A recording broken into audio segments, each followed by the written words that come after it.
Hello, Dennis. Kayo muna ni Patricia ang bahala dyan sa opisina, ha? I have to take care of Cheska. Okay. Papa? Cheska.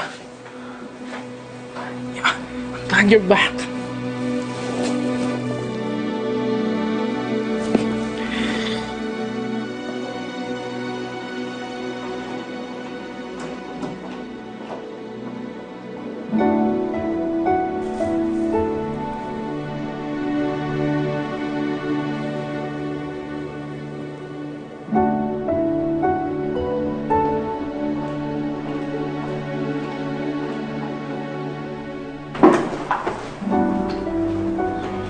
Ang mga anak na lang niya, ang pamilya ni Jaime.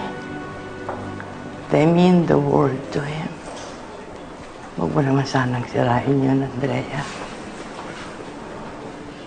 For the sake of the children, nakikiusap ako sa'yo. Huwag mo naman sana sirain ang pamilya niya.